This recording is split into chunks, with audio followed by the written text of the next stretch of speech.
বাচ্চাদের জন্য মায়েরা রুটি তরকারি ম্যাগি চাউমিন তো সবসময়ই বানাচ্ছেন। বাচ্চারা একঘেয়ে টিফিন মনে করছে সেটাকে। তাহলে চলুন না একটু অন্যরকম কোনো রেসিপি ট্রাই করলেন তাদের জন্য। মনটাও ভালো হলো, পড়াশোনাতেও মনটা বসবে, স্কুলে যেতেও ইচ্ছা করবে। নমস্কার বন্ধুরা, শ্রাবণীস কিচেনে তোমাদের সকলকে স্বাগত জানিয়ে আজকে আমি আমার একটা ছোট্ট রেসিপি তোমাদের সঙ্গে শেয়ার করছি। সাবুদানা টিকিয়া বা সাবুদানা টিক্কি, এটা বাচ্চা থেকে বয়স্ক মানুষ সবারই খুব পছন্দের তালিকার একটি খাবার।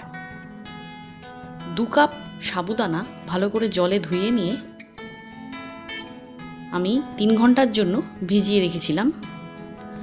তারপর 3 ঘন্টা হয়ে গেলে জল থেকে ভালো করে ছেঁকে নিয়ে একটা মিক্সিং বোলে একটা সেদ্ধ করা আলু, কিছুটা লঙ্কা কুচি, ধনে পাতা কুচি, কিছুটা কারি পাতা কুচি, অল্প পেঁয়াজ কুচি, আদা কুচি দিয়ে নুন দিয়ে ভালো করে মেখে নিয়ে একটু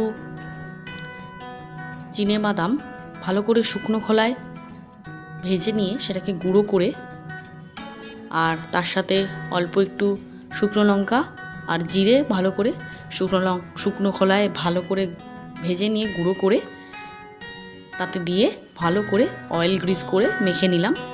মেখে নিয়ে অল্প করে হাতের মধ্যে টিকিয়ার আকারে গড়ে একটা করে কাজু বাদাম ওপরে দিয়ে ভালো করে একটা গোল গোল শেপ দিয়ে নিয়েছি। ফ্রাইং প্যানে তেল গরম করতে দিয়ে অল্প করে অবশ্যই তেলটা নেব। আপনারা এখানে অলিভ অয়েল বা যে কোনো রিফাইন অয়েল ব্যবহার করতে পারেন।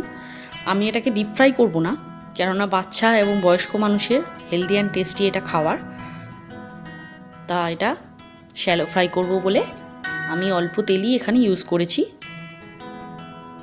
টিকিয়াগুলো একে একে তেলটা গরম হয়ে গেলে মিডিয়াম টু হাই ফ্লেমে রেখে টিকিয়াগুলো তাতে একে একে দিয়ে দেব। একটু সামান্য লাল লাল হয়ে গেলে আস্তে আস্তে টিকিয়াগুলো উল্টে পাল্টে ভালো করে নাড়িয়ে নাড়িয়ে ভেজে নিয়ে তুলে ফেলবো।